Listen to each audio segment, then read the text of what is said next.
नमो नमः। संस्कृत ज्ञान शिक्षा में आप सभी का हार्दिक अभिनंदन है। प्यारे दोस्तों, प्यारे विद्यार्थियों, हमारा पाणिनि बैच चल रहा है और उसकी ये 8वीं क्लास है। साथियों, यदि आप मेरे चैनल पे नए हैं तो मेरे चैनल को लाइक शेयर और सब्सक्राइब करना ना भूले। ठीक है, कंटिन्यू चल रही है क्लास और संधि प्रकरण चल रहा है जिसमें हम सूत्रों के माध्यम से पढ़ रहे हैं। पाणिनि अष्टाध्यायी के अनुसार जो व्याकरण थी उसी के अनुसार हम पढ़ रहे हैं। आज हम स्टार्ट करने जा रहे हैं गुण संधि, जो स्वर संधि का भेद है। देखना, गुण संधि का जो सूत्र होगा साथियों वो होगा अदेंग गुण है। क्या होगा? अदेंग गुण है, यानी ये गुण संज्ञा विधायक सूत्र है। क्या है ये? गुण संज्ञा विधायक सूत्र है। गुण संज्ञा विधायक सूत्र कहने का मतलब एत और एंग से गुण संज्ञक स्यात्, यानी जो देखिए एत में से ए और एंग में से ए और ओ, यानी ए ओ, ये तीनों वर्ण गुण संज्ञक वर्ण कहलाते हैं। ठीक है आगे अर्थात ए ओ आई ओ, यानी देखिए सॉरी ए और ओ, ए और ओ की गुण संज्ञा होती है। क्या होती है? गुण संज्ञा। अतः ये गुण संज्ञा सूत्र है। अब आगे है आदि गुण, जो गुण संधि विधायक सूत्र है। ये था गुण संज्ञा विधायक, और अब हम पढ़ रहे हैं कौन सा? आदि गुण है, जो गुण संधि विधायक सूत्र है। ये सूत्र क्या कहता है कि अवर्णात् अचि परे पूर्व परियोर एको गुण आदेश स्यात्। इसका जो सूत्रार्थ की हम बात करें साथियों, तो यहां लिखा हुआ है कि ए वर्ण यानी ए आ के बाद ई आई उ औ री और री होने पर दोनों के स्थान पर गुण एकादेश हो जाता है, यानी किया जाता है। देखना, यह मैंने एक ट्रिक बनाई है जिससे हम आसान तरीके से गुण संधि को हल कर सकते हैं। ये वाला जो है ये प्रथम पद है और ये द्वितीय पद है। देखिए, प्रथम पद के अंत में ए आ होगा और दूसरे पद के प्रारंभ में ई आई हो, तो दोनों के स्थान पे क्या हो जाएगा? ए होगा। और दूसरे में ए आ प्लस उ औ, तो क्या होगा? ओ होगा। और ए आ री और बड़ी री बराबर क्या होगा? अर गुण हो जाएगा। ए आ और री बराबर अल गुण हो जाएगा। मैंने आपको पहले भी बताया था कि जो ये री है इसका कोई दीर्घ रूप नहीं होता है, यह आपको ध्यान में रखना है। ठीक है, चलिए अब इसके उदाहरण देखिए। उदाहरण तो मैंने आपको पहले भी बताया हुआ कि जैसे स्वर संधि कंप्लीट हो जाएगी हम एक साथ उदाहरण सारे कंप्लीट लेंगे, जो अलग से लेंगे। ठीक है, अभी तो हम कौमुदी के अनुसार चल रहे हैं, लघु सिद्धांत कौमुदी के अनुसार। तो देखिए, उप प्लस इंद्र है। क्या होगा? उप प्लस इंद्र है। मैंने आपको बताया था कि पहले पद के अंत में ए, उसके बाद में ई, दूसरे पद के प्रारंभ में ई, दोनों मिलकर के क्या बनेगा? ए। तो क्या बनेगा साथी? यहाँ पर उपेंद्र है। क्या बन जाएगा? उपेंद्र है। ठीक है, आगे दे रखा है गंगा प्लस उद्गम। गंगा प्लस उद्गम, तो देखिए मैंने आपको बताया था कि देखिए यहाँ पहले पद के अंत में आ, दूसरे पद के प्रारंभ में उ, दोनों मिलकर के क्या होगा? ओ। तो क्या बन जाएगा साथी? यहाँ पर यहां लिख देता हूं मैं, ध्यान देना एक बार आप, है ना, या इसको बता देता हूं, इसको ऊपर लिख दूंगा मैं देखिए, जैसे आ और उ बराबर क्या हुआ? ओ हो गया। तो ये क्या बनेगा? गंगोदकम। क्या बन जाएगा? गंगोदकम। ठीक है, आगे क्या दे रखा है? कृष्ण प्लस रेदी। क्या बनेगा? कृष्ण प्लस रेदी। तो देखिए पहले पद के अंत में ए, उसके बाद में री, और दोनों के स्थान पे क्या होगा? अरगुण होगा। तो साथियों यहाँ क्या बन जाएगा? कृष्णार्दी। देखिए ऐसे बनेगा क्रय ये देखिए इस ए को इसमें मिला दिया, हलंत हट जाएगा, और इस रे को इसमें ऐड किया, जोड़ दिया, तो क्या बनेगा? कृष्णार्दी, ठीक है। आगे क्या है, तव लकार, पहले पद के अंत में ए, उसके बाद में द्री, तो दोनों के स्थान पे क्या होगा, अलगुण हो जाएगा ना। जैसे इस पे हमने ऐड किया, जैसे तव, मैंने आपको बताया था कि किसी व्यंजन में से यदि हम स्वर को निकालते हैं तो व्यंजन क्या हो जाता है, आधा हो जाता है, अर्थात उस व्यंजन वर्ण में हलंत लग जाता है। अब यहां देखिए, ये अल हुआ, इसको एक ये हलंत है भी, तो इसको इसमें मिला दो, हलंत हट गया, और बाकी क्या बचा हुआ है, तो क्या बन जाएगा, तो लकार है। क्योंकि आपको पता है कि जब एक व्यंजन वर्ण आधा हो और एक पूरा हो, तो वहां ध्यान रहे कि इधर भी व्यंजन इधर भी व्यंजन, तो दोनों में ध्यान रखना कि जो प्रथम वाला व्यंजन है वो दूसरे वाले में क्या हो जाता है, मिल जाता है, दोनों में क्या हो जाता है, संयोग हो जाता है, ठीक है। इस तरीके से देखिए उदाहरण और भी होते हैं, जैसे मैंने लिया गण प्लस ईस है, पहले पद के अंत में ए, उसके बाद में दीर्घ ई, तो क्या बनेगा, ए, क्या बन जाएगा साथियों, गणेश है, ठीक है। इसी तरीके से जैसे महा प्लस उदय, महा प्लस उदय, पहले पद के अंत में आ, उसके बाद में उ, दोनों मिलकर के ओ, तो यहां बनेगा साथियों महोदय, क्या बन जाएगा यहां पर, महोदय। तो उदाहरण तो हम बहुत सारे करेंगे, लेकिन पहले आपको बस ओनली सूत्र याद करना, इसका सूत्र जो मैंने ट्रिक दी हुई है इसको आप अच्छी तरीके से याद करना। आप एक बार जल्दी करें, इसका स्क्रीनशॉट ले लीजिए।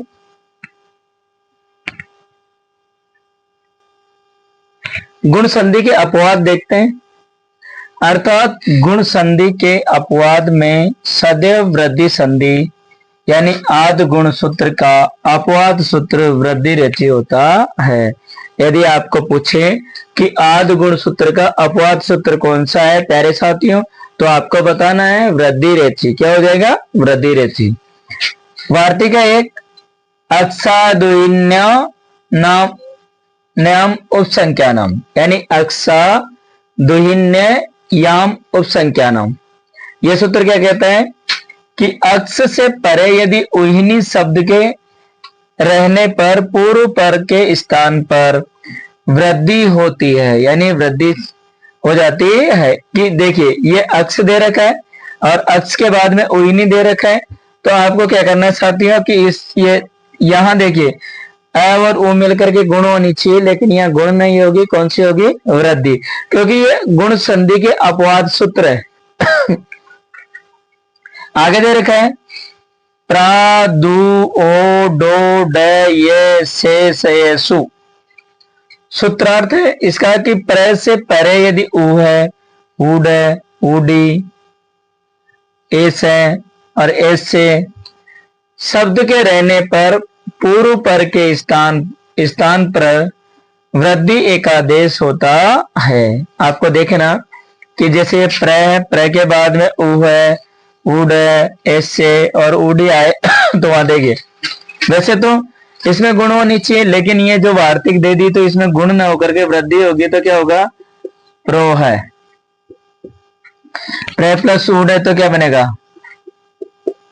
प्रोड है, प्रे प्लस एस से तो क्या बनेगा, प्रेस से, और यहां क्या हो जाएगा,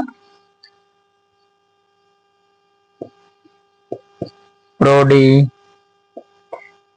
आगे दे रखा है थर्ड नंबर की जो वार्तिक है इसमें प्रवत्सतर कंबल वस नान दशाना मृणय, इसमें बताया गया है कि प्रवत्सतर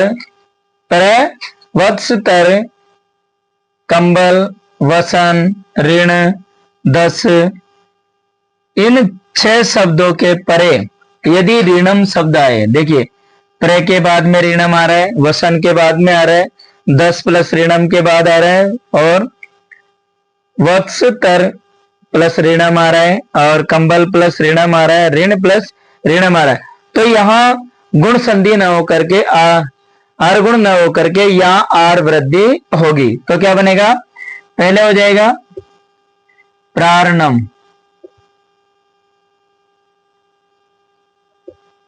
क्या बन जाएगा प्राणम। इसमें क्या होगा वस नार नम, ये क्या बन जाएगा दशार्णम, ये हो जाएगा वत्स तरार्णम, और यहां क्या हो जाएगा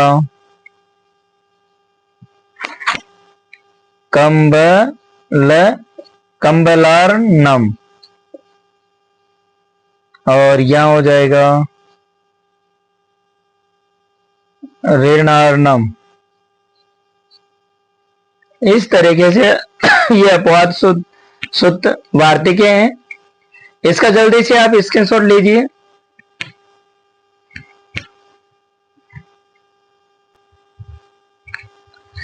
अब देखना प्यारे साथियों, यहां है 4 नंबर की वार्तिक है, ऋते च तृतीया समासे। ये क्या कहता है, ये क्या कहती है कि तृतीया तत्पुरुष समास अर्थ में यदि उत्तर पद में ऋत शब्द हो तो भी वृद्धि संधि होती है, यानी तृतीया ऋते च तृतीया समास अर्थात तृतीया तत्पुरुष समास अर्थ में यदि उत्तर पद में ऋत शब्द हो तो वृद्धि होगी। जैसे सुख प्लस ऋत तो क्या बनेगा आर वृद्धि हो जाएगी, तो क्या बनेगा सुखार्थ है। जैसे सुधा प्लस ऋत है तो क्या बनेगा सुधार्थ है। ठीक है, आगे देर का साथ ही परम प्लस ऋत है, तो देखना इसमें क्या है कि ये कर्मधारय समास का है, कर्मधारय समास का उदाहरण है। परम प्लस ऋत है कर्मधारय समास का उदाहरण है, इसलिए इसमें क्या है गुण संधि होगी। ये आपको याद रखना है, यहाँ मैं नोट डाल देता हूं यहाँ पर। ठीक है, ये याद रह जाएगा आपको। जो परम प्लस ऋत, क्योंकि यहाँ भी ऋत है यहाँ भी ऋत है, लेकिन ये कर्मधारय समास का उदाहरण होने पर यहाँ गुण संधि होगी, यानी अर्गुणी होगा। आगे देखिए वार्तिक एते दत्यु ठसु, ये कहते कि एति एदते और उ है शब्द के परे होने पर वहां भी वृद्धि होगी। जैसे उप प्लस एति तो क्या बनेगी, क्या बनेगा उपेति। उप प्लस एदते तो क्या बनेगा उपे दते।